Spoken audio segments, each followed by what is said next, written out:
दोस्तों आज पेश है मनोज कॉमिक्स की अजगर और राजा टंग। ये कवर चित्र है दोस्तों।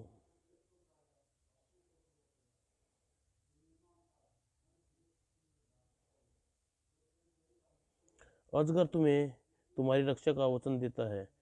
बहन बहन भाई के इस अटूट बंधन के बीच में अगर मौत आई तो अजगर उसे तहस नहस कर डालेगा। पृथ्वी के गर्भ में बसा छोटा सा राज्य गर्भा, और गर्भा की सीमा पर एक विशाल राज्य उधर उधर राजा टंग अभिमानु क्रूर जिद्दी और बदतमीज था। ए मेरे जादुई भौरा, दिखा मुझे संसार में श्रेष्ठ सुंदरी कहाँ है जिससे विवाह कर सकूं। भौरा पर सचरित प्रकट हुआ गर्भा का राजमहल। ये भौरा तो गर्भा के राजमहल का दृश्य दिखा रहा है। उफ, ये भौरा तो गर्भा की राजकुमारी के शयन कक्ष में प्रवेश कर रहा है मुझे। और ओह, राजा टंग राजा टंग का स्वर ठगा सा रह गया इस मोहनी सूरत को देखकर। पलके झपकना तक भूल गई उसका। इंद्र के दरबार से अप्सरा भी देखकर शर्मा जाए आदित्य सुंदरी को, राजकुमारी हारून को। और उधर का राजदूत गर्भा का राजमहल में गर्भराज के उपस्थित था। महाराज की जय हो। मैं गर्भराज उधर का राजा का टंग आपके लिए संदेश भेजा है। संदेश तुरंत पढ़ा जाए। गर्भा के राजा गर्भराज का आदेश, भावी दामाद प्रणाम। संदेश पढ़ना जारी रखा जाए। राजा का स्वर कठोर हो उठा। मैं कल बारात लेकर आपकी सुपुत्री राजकुमारी हारून से विवाह करने आ रहा हूँ। बारात के रूप में मेरे साथ एक विशाल सेना निर्भय आपके विवाह या युद्ध। दरबार में विचित्र सन्नाटा छा गया। महामंत्री अशोराज के स्वर में क्रोध झलक उठ रहा था। महाराज, यह सरासर हमारा अपमान किया जा रहा है। राजा टंग ने। महाराज, इस आदेश का क्या जवाब दूं राजा टंग को? तुम जा सकते हो राजदूत। इस संदेश का जवाब देना आवश्यक नहीं है। यह देवदूत चला गया। चिंतित हो उठी राजकुमारी हारून। क्या राजा टंग मुझसे विवाह करने के आ रहा है और इनकार की सूरत में उसने युद्ध की धमकी दी है? राजकुमारी, महल में तैयारी शुरू हो चुकी है। समय कम है, जिम्मेवारी बहुत बड़ी। केवल पिताजी की इच्छा के आगे सिर झुकाऊंगी।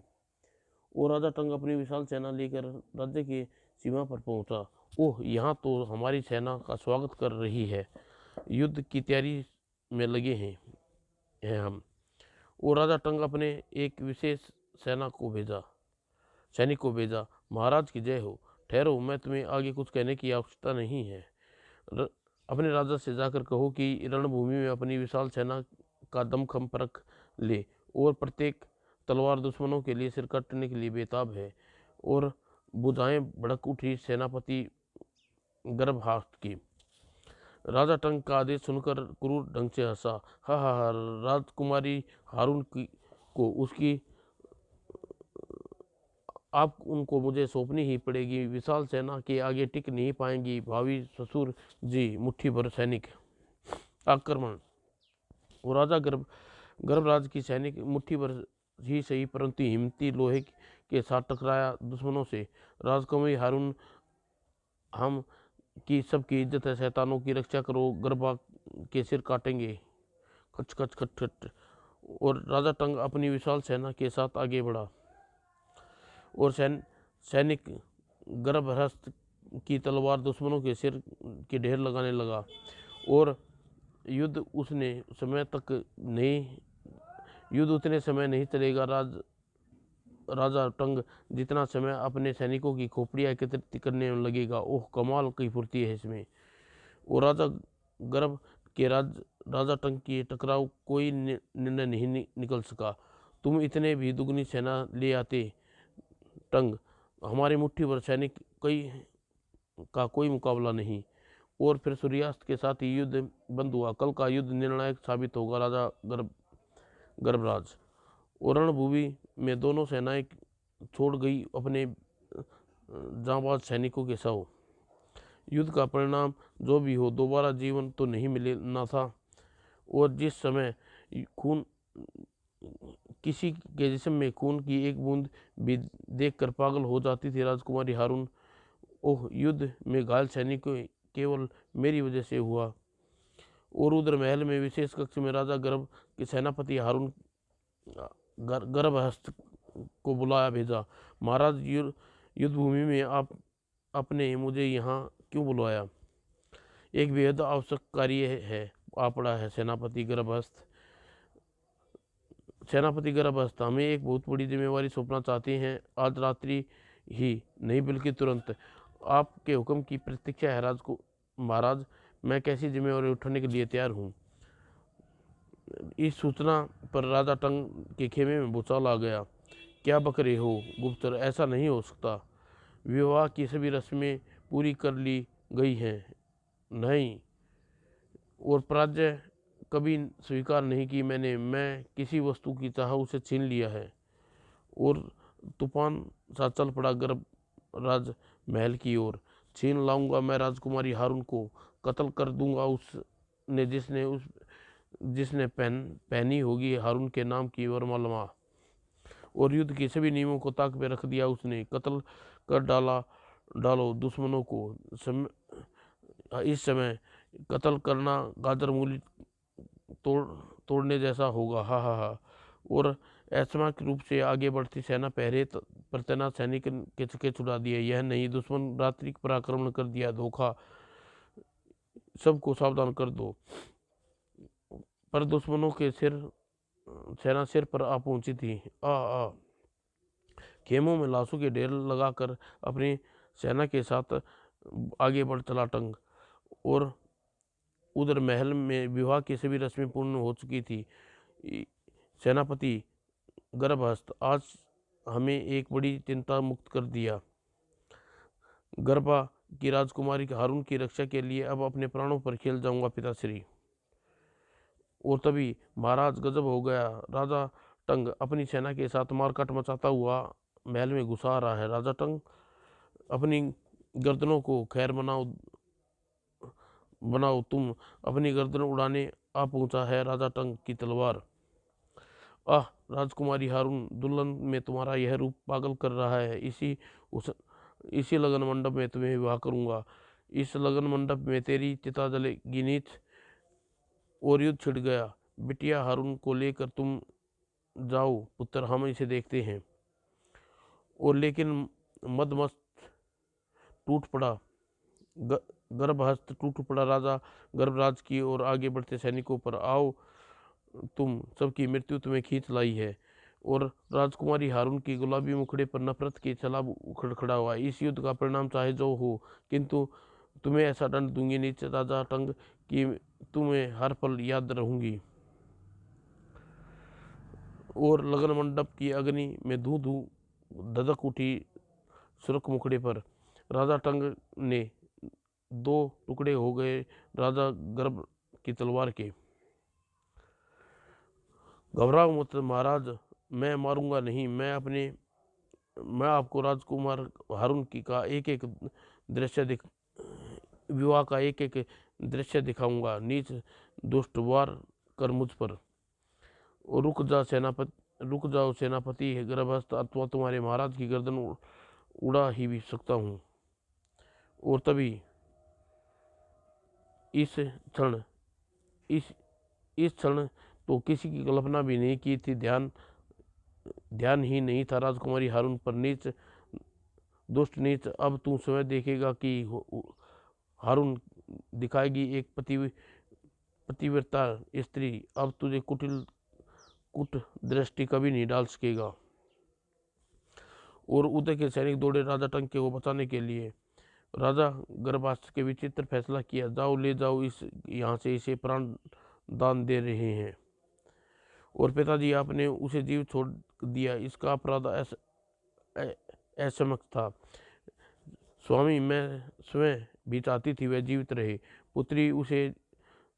पुत्र उसके लिए प्राण दान मृत्यु दान से बेहतर बदतर साबित होगा। बिटिया हारून ने उसे दाग जो दिया है उसे सबके लिए वह एक सबक है उसके लिए। और इस युद्ध में उसके जान माल की बहुत क्षति पहुंची है, अतः वह दोबारा इधर कभी का रुख नहीं कर सकेगा। अब हम अपनी सैन्य शक्ति और अधिक विकसित कर सकते हैं, और चाहे इसके लिए हमें पड़ोसी राज्यों की मदद लेनी पड़े। इस प्रकार फिलहाल यह युद्ध आवश्यक आवश्यक से मुक्त हुए और समय पंख लगाकर उड़ गया। गर्भा को 1 वर्ष में जबरदस्त सैन्य शक्ति का प्राप्त कर ली। और इधर राजकुमारी हारून को एक पुत्र को जन्म दिया। पूरे राज्य में प्रशंसा थी। वो अपने पुत्र का नाम हस्तरून रखा है। कैसा नाम है प्रिय, अति सुंदर। और उधर भी एक गुफा में आज से 1 वर्ष पश्चात पुनः उठी घोड़े की पच्चा पे। एक वर्ष पश्चात पच्चापे का आवाज गूंज रही है। लगता है महाराज बाहर आ रहे हैं। और हारून के जन्म के ठीक 7वें दिन राज्य के उत्तराधिकारी कुल देवता के आशीर्वाद प्राप्त करना अति आवश्यक है। चलो इसी बहाने कुछ एकांतवास भी हो जाएगा। और पिताश्री सैनिकों के बिना किसी जाने ही नहीं देते हमें, किंतु नियमानुसार पूजा में केवल हम तीनों ही को करनी है। पिताजी अवश्य सब अब भी राजा टंग की हमारे लिए चिंता मुक्त हैं। कुलदेवी का मंदिर की सीढ़ियां के आगे बढ़ते दोनों और चीख उठ निकल गई। हारून के कंठ से स्तंभ रह गए। महागर्भस्थ उप यह क्या, कुलदेवता से पहले अपनी मृत्यु के दर्शन कर लो महारथी। अरे, और तुमने अपने अवश्य पहचान लिया होगा राजकुमारी हारून, मैं हूँ राजा टंग। राजकुमारी हारून के चेहरे पर घृणा के फैल फैल गए। नीत, तुम्हारी राह रोकने की जरूरत कैसे की तुमने? और गर्भस्थ के मस्तिष्क पर तेजी से के साथ चल रहा था। पूरा शैतान बनकर लौटा है यह राजकुमारी हारून। मैं खुद और पुत्र हस्तिन के निसंदेह पर संकट है। और राजकुमारी हारून इस बात पर राजा टंग को अपना आहाटा लगाया। हा राजकुमारी हारून, मैं तुम्हारी यह राह नहीं रोक रहा। अब मेरा हम रहा होगा। हा। और जाने कैसा तिलस्म था उसके हाथों में। और एक गोला आकर फटा गर्भस्थ पर और दूसरा उस बालक हारून पर के ऊपर। और दोनों चमकदार गोले वापस टंग के हाथों में जा पहुंचे। यह क्या, इसने तिलस्म में कैद हो गए। हा, देखा मेरा कमाल। गर्भस्थ अब मेरी कैद में है। स्वामी, मेरे पुत्र, इन्हें छोड़ दो। ओह, और उसे ऐसा करना ही होगा, वरना हा, तुम सोच भी रही होगी मैंने तुम्हें क्यों छोड़ दिया। फिलहाल तुम्हारे स्वतंत्र रहने में मेरी विजय है हारून। मैं चाहता हूँ कि समय राजा गर्भस्थ तुम्हारा हाथ मेरे हाथ में सौंपने पर विवश हो जाएं। और उन्हें ऐसा करना होगा। हा, ऐसा करना होगा और मैं उन्हें विवश कर दूंगा। हा। रुक जा शैतान, छोड़ दे मेरे उन्हें। मैं विवाहित और अपवित्र स्त्री, तुझे श्राप और न्याय देना। रुक जा कायर। और हारून बस में नहीं था उसे रोक पाना। हा। और पीछे पीछे पागलों की तरह भागती गिरी हारून। नहीं स्वामी, नहीं, रुक जाओ उन्हें। और अचानक ही होश खो बैठी और जोर से उछली और तीव्र करुण चीख के गूंज उठी। फिर न जाने कब होश खो बैठी वह और बेहद तीव्र भावों के दर्रे में सौंदर्य की प्रतिमा समा गई दर्रे की लहरों में। और जब राज के सैनिक कुल देवता के मंदिर में चप्पा चप्पा छान मारा, उन्हें कुछ पता न चला। राजकुमारी हारून और सेनापति गर्भहस्त और बालक हस्तरून का कहाँ जा सकते हैं वे।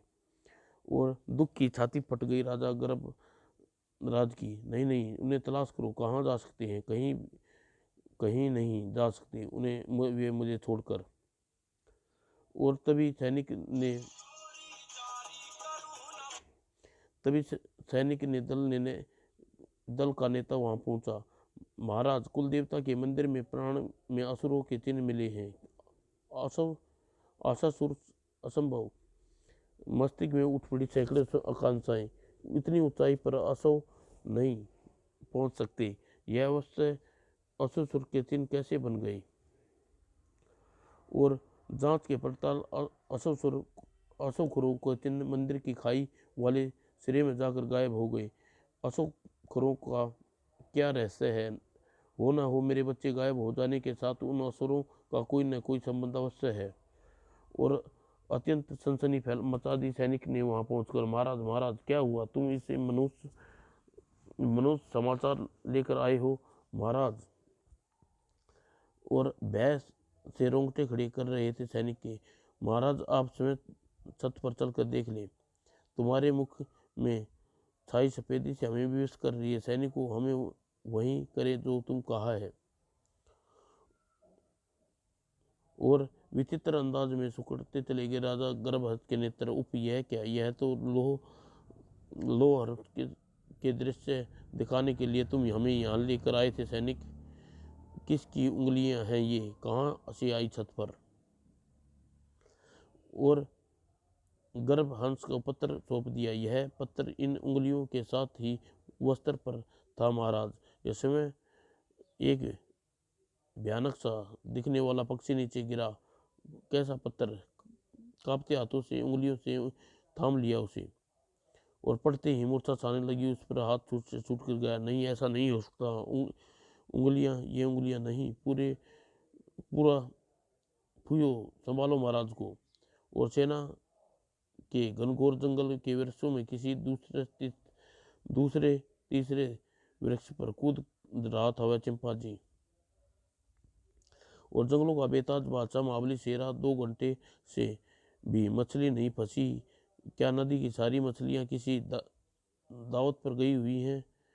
और फिर लगता है आज शेरा की किस्मत में मछलियां नहीं लिखी। अरे चिंपांजी, ये इतना घबराया हुआ क्यों जान पड़ता है? क्या बात है चिंपांजी, तुम कहाँ से भागा चला आ रहा है? थोड़ी सी सांस ली होती। और न जाने क्या कहा। चिंपांजी ने मछलियां पकड़ना छोड़ उछल कर खड़ा हुआ। क्या चिंपांजी, क्या? ले चल मुझे। और देर नहीं की महाबली शेरा ने। ओह, अब अगर मैंने एक पल भी देरी की होती तो वह सारक दैत्य को मार डालेगा उसे। वो ठहर जा सारक दैत्य, क्या करता है? एक निर्दोष अबला को पीछे क्यों पड़ा है? और महाबली शेरा ने गुस्से से चकरा कर गिर पड़ा सारक दैत्य। और दर्द में डूबी नीली आंखें हारून ही थी। कृपा मुझे बचा लीजिए सारक दैत्य से। घबराइए मत, तुम स्वयं बिल्कुल सुरक्षित समझो। और शेरा आक्रमणी जवाब भयानक ढंग से दिया। उनसे गुराता सारक दैत्य झपट पड़ा शेरा पर। और शेरा अपने भयानक जबड़ा फाड़ दिया सारक दैत्य ने। इस भयानक जबड़े को चबाने के लिए अवश्य ही कुछ दूंगा। ये ले बेटा सारक दैत्य, इसकी छाल अपने पेट में अच्छी तरह सफाई कर देगी। और वृक्ष की लताओं से धूल तीर की भांति के साथ आया शेरा धड़ाक। लेकिन उसी के साथ सारक दैत्य के हाथ में आ गई एक टांग। उफ, इसने छोड़ दिया, मेरा भुर्ता बना देगा। लेकिन बहुत तेजी के साथ टकराता वह वृक्ष से बगैर बीच में भी हाथ न थाम लेते उसे। घबराओ नहीं शेरा, मेरे रहते तुम्हारे जिस्म को दुश्मन एक खरोंच भी नहीं लगने सकती। उसे थामे वाले हाथ अजगर के थे। अजगर, तुम जरा ठहरो, पहले उस सारक दैत्य से मिल लूं।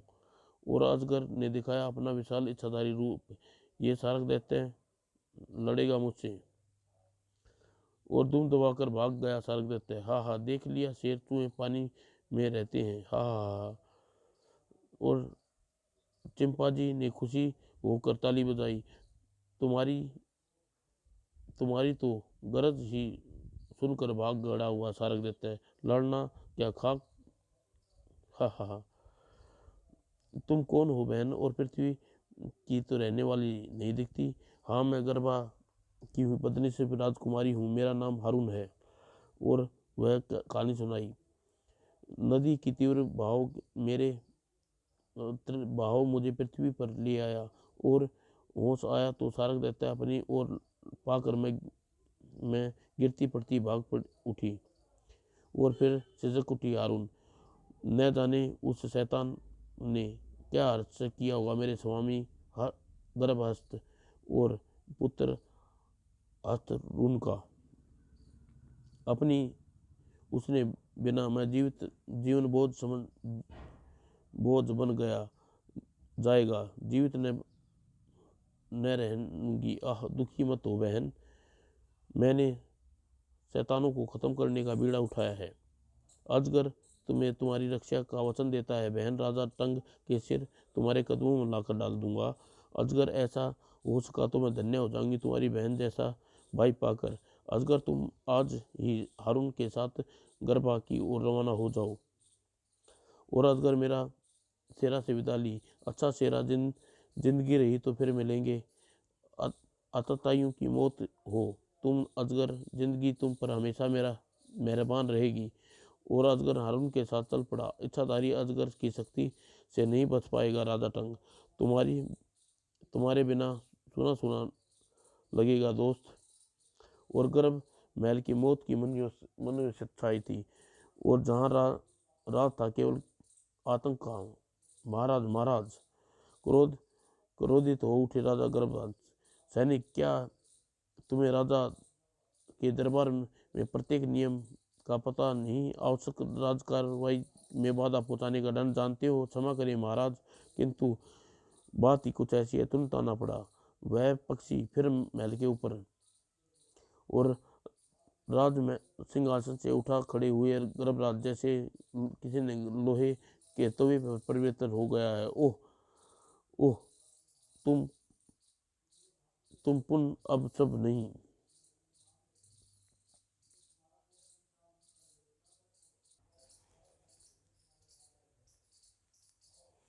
ओह नहीं, तुम पुन सब वह नहीं नहीं। और महल की छत पर सैनिकों ने जमघट लग चुका था। महाराज, यह बिल्कुल वैसा ही वस्त्र है जैसे इसे खोला खोला जाए मंत्री। और वस्त्र को लिपटी वस्तुओं को देखकर प्रत्येक के चेहरे पर रक्त निचुड़ आ गया। वो कटा हुआ पाँव, ओह। और विशेष कक्ष में लाकर पड़ा गया वह पत्थर। महाराज, गर्भराज का परिणाम, जब आप अब हारून का हाथ मेरे हाथ में नहीं सौंप देते, अपने वायदे अनुसार आपको सेनापति गर्भस्थ के जिस्म के कटे हुए अंग बेचता रहूंगा। कटे हुए अंगों में कोई कमी नहीं है, यहाँ कम पड़े तो नन्हे राजकुमार के आस्तरून के अंग भी हैं, भेजने के आपको तैयार हो जाएं। महल की मीनार पर एक सफ़ेद ध्वज टांग दें, आपका इकलौता भावी दामाद राजा टंग। और थर थर काँप उठे राजा गर्भराज के हाथ। राजा गर्भराज नहीं, और प्रसन्न चिन्ह मंडरा गए मंत्री के मुख पर। महाराज, इन पत्रों से साफ जाहिर होता है राजकार्य हारून राजा टंग के पास नहीं है। यह सवाल ही नहीं उठता कि अगर राजकुमारी उसके पास नहीं तो फिर कहाँ है। महाराज, राजकुमारी की खोज करनी होगी हमें, लेकिन सब हम सब तक उस शैतान के कटे अंगों से पाट देगा गर्भ बा महल को। हम विवश हैं महाराज, हम पर आक्रमण भी नहीं कर सकते, क्योंकि ऐसा किया तो सेनापति और हारून को जीवित नहीं मिलेंगे। मौजूदा परिस्थितियों में हम दो ही कार्य तो तुरंत करने होंगे। भारत, पहला कार्य पक्षी को मार गिराने का, जो 2 बार महल की छत पर उन अंकटी अंगों को फेंक गया है। और दूसरा कार्य राजकुमार हारून की तलाश करने का। फिलहाल अब हारून हमारे पास नहीं है, और सेनापति हस्त सुन को बचाव के लिए हमें कदम नहीं उठा सकते। ओह, कहा कहाँ होगा, किस महल हाल में होगा मेरी बच्ची हारून। और इसी के साथ राजा बुरी तरह चौंक उठे। अरे क्या हुआ महाराज, तुम स्वयं देखो। महामंत्री एक पल की भी नहीं रुक सकते। वह बाहर का दृश्य देखकर महामंत्री भी वहां नहीं रुका। आश्चर्य है, यह तो चमत्कार हो गया। और उसी पल महल की छत पर भगदड़ मच गई। आ गया पक्षी, भयंकर पक्षी आ गया। उसके पंजे में फिर पोटली है। इस बार वह क्या होगा पोटली में। और कक्ष से बाहर निकले महामंत्री। तब तक शोर भी पहुंच चुका था। छत की ओर से वह कैसा शोर आ रहा है। और पक्षी अपने विशाल पंख फड़फड़ा उठा चला आ रहा था। उसे जीवित नहीं छोड़ना, महल की मीनारों पर आक्रमण करो और मीनारों से उस कोपनाक पक्षी पर अस्त्र बरसाए गए। मार डालो इसे। और उसने पोटली नीचे गिरा दी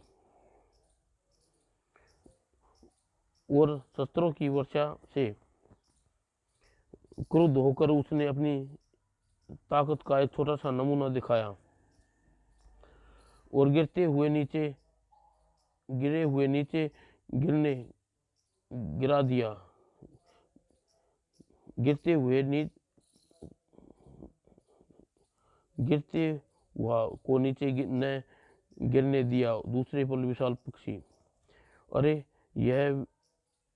यह तो दूसरा विशाल पक्षी कहाँ से आ गया। उसी मीनार को सुरक्षित छोड़ पक्षी तुरंत ही गति से आगे बढ़ा। हमारे प्राणों की रक्षा के बाद ही उसके पीछे जा रहे हैं। और टोंक की ध्वनि करते हुए पक्षी ने दूसरे वाले पक्षी की तरफ राह की। जाता कहाँ है बच्चू, अब तेरा अंत आ गया है। और फिर दोनों टकराए। तेरा तो अब दम निकलना समझो। और उधर राजा गर्भराज आगे बढ़कर राजा अपनी हारून को अपनी छाती से लगा लिया। हारून मेरी बच्ची कहाँ चली गई थी। पिताजी आपके दामाद को नवासे के प्राण संकट में हैं। तभी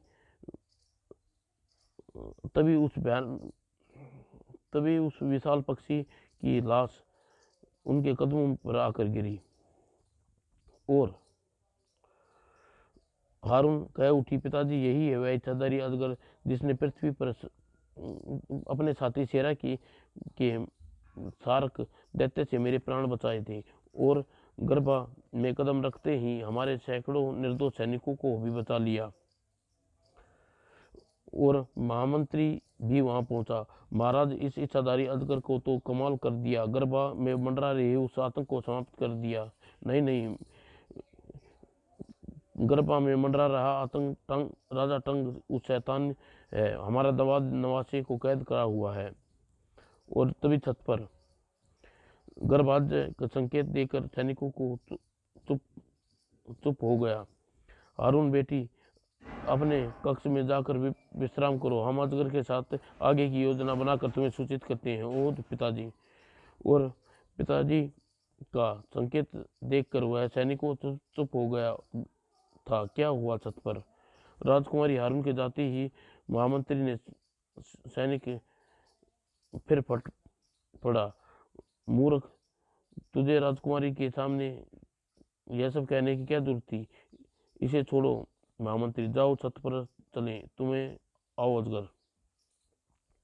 और छत पर उपस्थित दृश्य देखकर अजगर की आंखें सुखड़ गई। यह किसका था। हमारे दामाद हस्तरुख का। हमें नीचा दिखाने के लिए राजकुमारी के प्रेम करने के लिए भयानक फैसला कर लिया है। मगर यह दरिंदगी है। लेकिन हम क्या करें अजगर, हमारी कुछ समझ में नहीं आ रहा। यह बात हम हारून को पता चल गई तो वह मर जाएगी सब देख सुनकर। और फिर नहीं। हारून इस प्रकार आगमन भोच के रह गए सब। यह हाथ किसका है। कौन सी बात छुपाना चाहते हैं आप हारून। और हाथ देखकर और देखती हारून भयकर चीख उठी। यह मुद्राएं और आपने समय दी थी स्वामी हस्त गर्भस्थ को। पिताजी ये मुद्राएं और हाथ कहाँ से आ गया? कहीं यह हाथ, ओह यह तो स्वामी का है ही हाथ है, उसी का हाथ है। आह! और चकरा कर गिरी हारून। अजगर ने उसे संभाल लिया। नहीं, यह दुख है। आह! समल बहन, वही हुआ जिसका हमें डर था। हारून को हो, कुछ हो तो नहीं गया तो? हारून को कुछ नहीं होगा महाराज, मैं हारून की रक्षा का वचन दिया है। बहन भाई के अटूट बंधन को शैतान नहीं तोड़ पाएगा, बल्कि अजगर तोड़ डालेगा उस शैतान का सिर। ओह! राजवैद्य को गहन राजवैद्य का गहन देखकर विशेष कक्ष में पहुंचा। मुझे आज्ञा दीजिए महाराज, अब मैं शैतान का अंत करके के ही लौटूंगा। कुल देवता तुम्हारी कामयाबी की प्रार्थना करेंगे अजगर। और ठीक उसी पल राजा टंग के तिलस्मी गुफा में भौरा की यांत्रिक गड़बड़ दूर होने में अभी कितना समय है और लगेगा? हाँ इंजीनियर। बस महाराज, गड़बड़ी दूर हुई समझिए, जल्दी करो। न नल्लोका भवरा की गड़बड़ के कारण हम दृश्य नहीं देख पा रहे। हम राजा गर्भराज को तड़पता हुआ देखना चाहते हैं, और देखना चाहते हैं कि गर्भस्थ में हस्तरुण के लापता हो जाने के बाद फिर महल में कटे हुए अंग मिलने से क्या प्रतिक्रिया हो रही है। यह लीजिए महाराज भवेरा, यांत्रिक गड़बड़ दूर हो गई। यह वह रही, इसकी चमक पुनः लौट आई है। नौलों का नौ खोल के जाने के बाद ए जादुई भवेरा, एक बरस तक मेरे तप के दौरान तू विश्राम अवस्था में रहने के कारण अचानक चमक हो बैठा था। पड़े पड़े तो इंसान में भी जंग लग जाता है, किंतु नवखोल ने तुझे ठीक कर दिया। चल अब मुझे दिखा गर्भ महल का दृश्य। अरे, और वह पल था जब अजगर पक्षी की लाश गर्भराज के कदमों में डाल दी थी। ओह! और गर्भखोल की लाश गगोल मारा गया, मगर कैसे? किसने मारा उसे? यह कौन है? यह तो गर्भा का नागरिक नहीं दिखता। सब कुछ देखने के बाद राजा टंक के खून खोलने लगा। ओह, यह चक्कर है। भौरा का गड़बड़ी के दौरान इतना कुछ घट गया, कुछ न जान सका। अगले ही पल टंक के होठों में भयानक मुस्कुराहट नाच उठी। हा हा, इस असगर ने मुझे मुकाबले के लिए भेज रहा है राजा गर्भराज। हा हा, लेकिन नहीं जानता कि पहले वाला राजा टंग और वर्तमान की में राजा टंग की शक्ति का जमीन आसमान का अंतर आ चुका है। और अब यह खेल और भी मजा आएगा, क्योंकि अजगर मेरे सैनिक का मुकाबला न कर सकेगा। हा हा। और अगर गर्भस्थ के अंग अंग भेज ने मुझे एक गलोल पक्षी की व्यवस्था करनी होगी। और उधर सीमा में प्रवेश करते ही अजगर घेर लिया। अजगर को, रुक जाओ, एक भी कदम आगे बढ़ाया तो अपनी जान से हाथ धो बैठोगे। तुम कौन हो भाई? और मेरी तुमसे क्या कोई दुश्मनी नहीं है। दुश्मनी की वजह काफी है, तुम गरबा में आ रहे हो। कई सैनिकों ने उसके एक साथ वार किया। अजगर के सामने तो कोई भी प्रतिद्वंदी पैतरे का यही अर्थ होता है। मुझे तुम्हारे पैतरे नहीं चलेंगे सिर्फ अजगर के दाव पेच। तुम मुझे क्या खाकर खत्म करने आए हो बच्चों? तुम्हारे सेहत बनाने के दिन हैं। तुम मुझे जान से मारना चाहता था, तुझे जमीन में गाड़ दूंगा, अन्यथा बता राजा टंग मुझे कहाँ मिलेगा। तभी एक स्वर गूंजा, सैनिकों, इसे मौत की खाना रवाना कर दो। ओह, राजा टंग का मानसिक संदेश, बस बता, अन्यथा मैं तुझे तुरंत जमीन में 6 इंच हाथ नीचे गाड़ दूंगा। ठहरो, बताता हूँ। महाराज तुम्हें मौत में मिलेंगे। मौत भला यह क्या बात हुई भला है। कहा जाता है कहाँ है महाराज तुम्हें तुम्हारे महाराज मौत की मौत। बताता हूँ, सैनिक ने बताया। अब तुझे जीवित नहीं रहना चाहिए क्योंकि तुम्हारे महाराज अब जीवित नहीं रहेंगे। उसके सैनिक जीवित रहकर क्या करेंगे। अजगर वहां से चला गया। ये मौत क्या भला होगी। मौत का रूप देखकर भौचक्का रह गया अजगर। ओह, यह तो मौत है, बड़ी विचित्र जगह है। राजा टंग ने इतनी इसी में कहीं मिलेगा मुझे, पर कहाँ। अजगर के कदम आगे बढ़े। मुझे बेहद सावधानी से मौत में प्रवेश करना होगा। मौत में सारी सावधानियां धरी रह जाती हैं अजगर। और अजगर की मौत की आहट मिल चुकी थी, उप नहीं। और धमाके से उसके कान सुन हो गए। बाल बाल बचा। मौत में तो कदम रखते ही स्वागत करती है मौत ने। ओह, यह क्या। अचानक उसकी आंखें हैरत से फैल गई। उफ नहीं, भाले की दीवार में कैद हो गया अजगर। यह मौत का रूप था। यह ठीक मेरे ऊपर ऊपर आएगा। एक क्षण की देरी मेरे शरीर का खून के फव्वारे उड़ा देगी। और अचानक ही तीव्र शोर अजगर को उछला। यह कैसा शोर है। पर अजगर था। विद्युत की तेजी से उस भाले की कैद से आजाद होकर उछला। मौत का एक और रूप सामने था उसके। ओह नहीं, यह चट्टानें मेरा भुर्ता बना देने के लिए आगे बढ़ रही हैं। इनसे बचना मुझे आग की खाई में बनी हुई पुलिया पर जाना होगा। और आग की भीषण गर्मी झुलस रहा था अजगर का शरीर। ओह, यह भीषण ताप शरीर झुलसाए दे रहा है। और तभी रुक जाना पड़ा उसे। मेरे जीवित रहते ही तू इस दरिया को पार करने की चेष्टा तू कैसे की अजगर।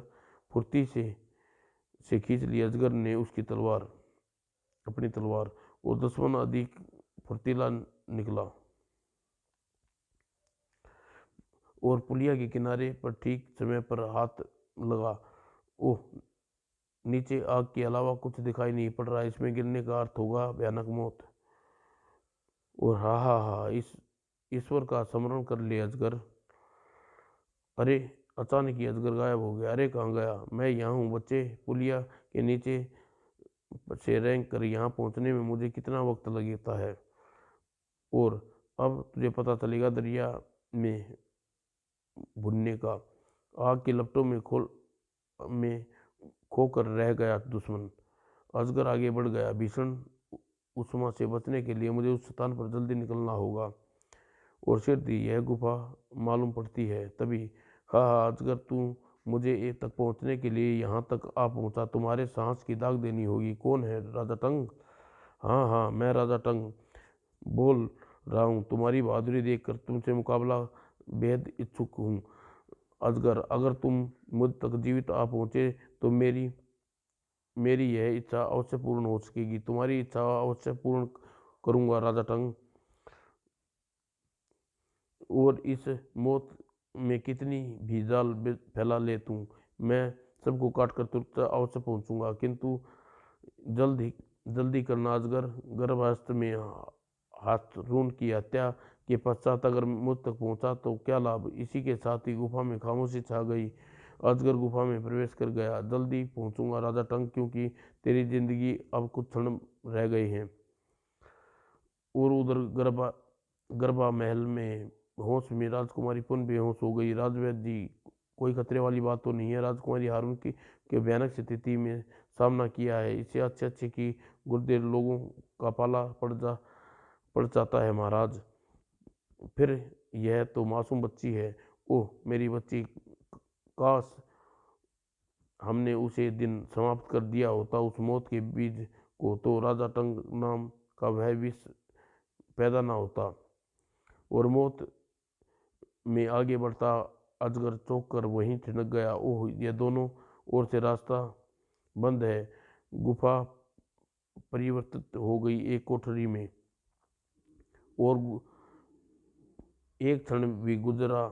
गुफा में दोनों ओर से दीवारें सरसरानी आरंभ हो गई। ओह नहीं, यह योजना, यह फंसाकर दुश्मन को मारने की और अजगर असफल चेष्टा, यह दीवार का रास्ता बनाने की चेष्टा करता हूँ। ओह ओह, अजगर इस दीवार को तोड़ पाएंगे, तुम्हारी कब्र यहीं बनेगी, हा हा हा। और इन पर बल का प्रयोग करके आगे बढ़ने से रोकने की चेष्टा करता हूँ। ओह, और दोनों दीवारें आपस में जुड़ गई और गुफा में ठहाका गूंजा, हा हा। गर्भा सम्राट ने इसे भेजा था लाज बचाने के लिए, इस समय जिसकी लाश के टुकड़े एकत्र करने ये जा रहे हैं, हा हा हा हा। और सैनिक इधर एक सैनिक अजगर की लाश का कचुम्बर बाहर निकालने के लिए वहां पहुंचा। अभी ये दीवार हट जाएंगी और सामने दिखाई पड़ेगी अजगर की कचुम्बर लाश। किंतु दीवार हटने के साथ ही उछल पड़े, अरे अजगर कहाँ गया? और अजगर तो यहाँ था दोस्तों।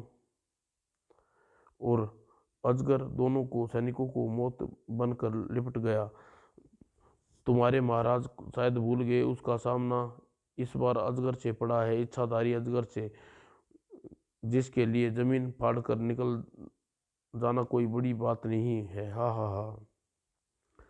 और फिर वह आगे बढ़ा, राजा टंग, जैसे जैसे आगे बढ़ रहा हूँ तेरी जिंदगी के मौत का फासला कम हो रहा जा रहा है।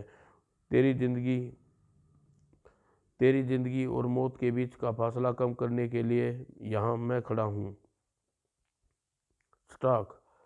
ओह, इस से भी निमटना होगा। और अजगर ने रस्सी को पकड़कर दिया तीव्र झटका। यह क्या? इसने तुमने बुरी तरह से टपका, बुरी तरह से ला टपका। यह तो मैंने खुद ही मुसीबत बुला ली, हा हा हा। आगे किसी की नहीं चलती, मैं अपनी धार से टुकड़े टुकड़े कर दूं अजगर। इस मुसीबत से बचने के लिए मुझे अपने शरीर को कछुए का ठोस परत चढ़ानी होगी। और अजगर के दोनों हाथों का सिर थाम कर लिया, और अब इसके सिर को जकड़ जानी चाहिए मैं की औलाद। अजगर की फौलादी शिकंजे में दम तोड़ डाला और महल का मुख्य दरबार के सामने अजगर अब स्वतंत्र था। अब देख राजा टंग, मैं आ गया तेरी मौत बनकर। तू सचमुच बहादुर है अजगर, तू यहाँ तक आ गया। मैं तेरी लाश के टुकड़े भी राजा गर्भराज को भिजवा दूंगा। कुछ कुत्ते केवल भौंकना जानते हैं, राजा टंग की हिम्मत है तो कर वार मुझ पर। तेरा निशाना बेहद कच्चा है राजा टंग, मेरा यह वार तेरे 1000 टुकड़े कर देगा।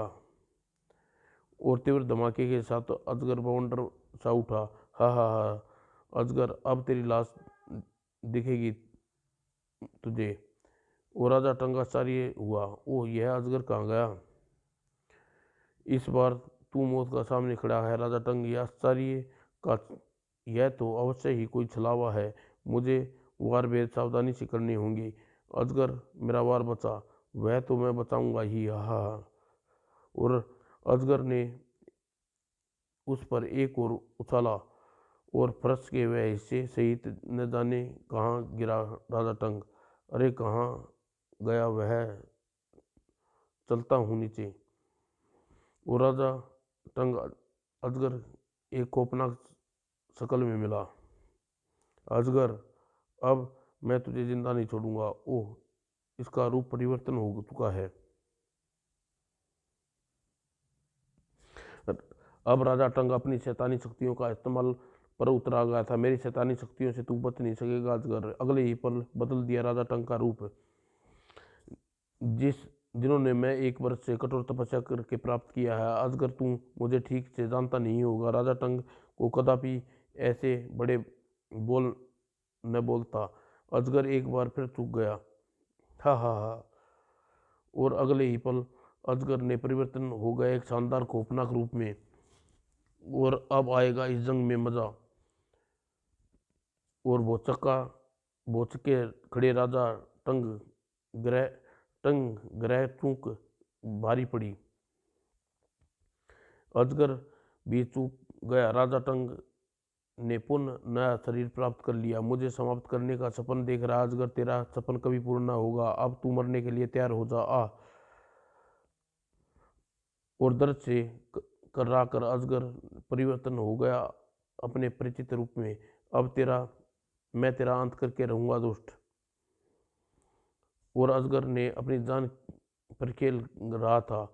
आह, मुझसे वार से बचा। और अजगर का हाथ घूमा। खचाक। अजगर ने देखते ही देखते नया रूप ले लिया उसने। और इस सिर कटेगा अजगर, काटते काटते थक जाएगा तू। राजा टंग इस प्रहार से अजगर उछल गया। एक बार फिर अजगर बाहर से उछला। उप, यह सिर न संभला तो मृत्यु निश्चित है। और अजगर ने फुर्ती से चट्टान पर लटक गया। इस शैतान को किस प्रकार समाप्त कर पाऊंगा। और अजगर को राजा टंक आता दिखाई दिया। अजगर मौत से बचकर जाने नहीं दूंगा। और दोनों के बीच भयानक जंग छिड़ गई। हम में से एक का अंत यही होगा। अजगर जंग समाप्त होगी। अजगर टंग से वार से तिलमिला उठा। और अजगर ने सिर दी बदला लिया, पर यह वार करने में नहीं चूकेगा। राजा टंग गहरी सैकड़ों फीट खाई के सामने था। ओह टंग, तू ऐसे मरेगा। और हत्थे से वार करना अजगर की आदत नहीं। निहत्थे पर वार करना आदत नहीं। ले मजा टंग।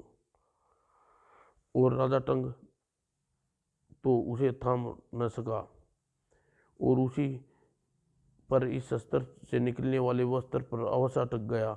अब तेरी सांस बची है टंग, अपनी आंखें से ओझल होने नहीं दूंगा। राजा साथ ही अजगर कुलगुरु द्रोण को पुकारा। हे कुलगुरु, अपने बच्चे की मदद कर, कोई राह निकालो दुष्ट की मृत्यु की।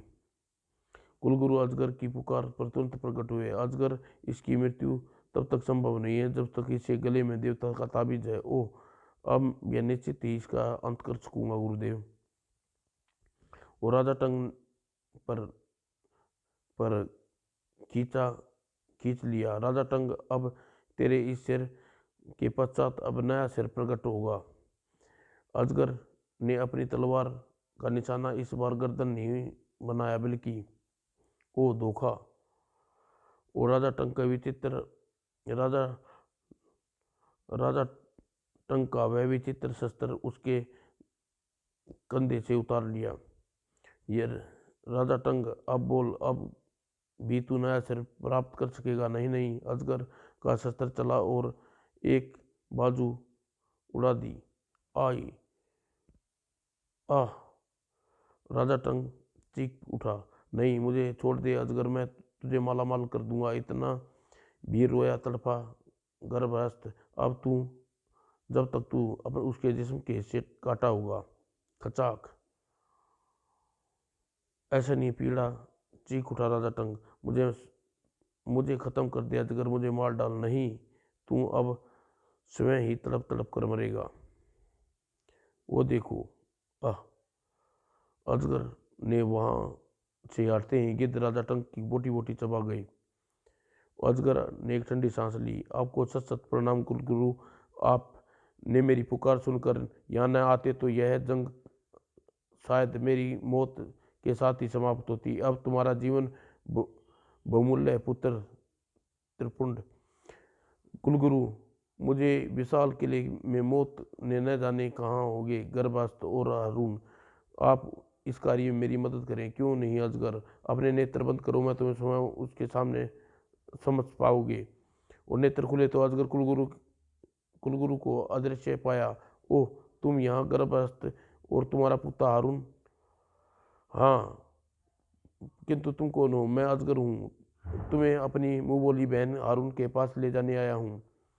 और फिर हारून की आंखें खोलो, हारून मैं आ गया हूँ, हारून आंखें खोलो। हारून ने आंखें खोली और मोती झिलमिला उठे, तुम आ गए और मेरा पुत्र। बहन हारून, मैंने अपना वादा पूरा किया। अजगर तुम महान हो, अजगर धन्य हो गई बहन तुम जैसा भाई पाकर। और इस प्रकार कुछ दिन रहने के पश्चात अजगर वहाँ से विदा ली। अजगर तुम यहाँ से जा रही हो, ऐसा लग रहा है जैसे अपने कलेजे के टुकड़े को अलग कर रहा हूँ।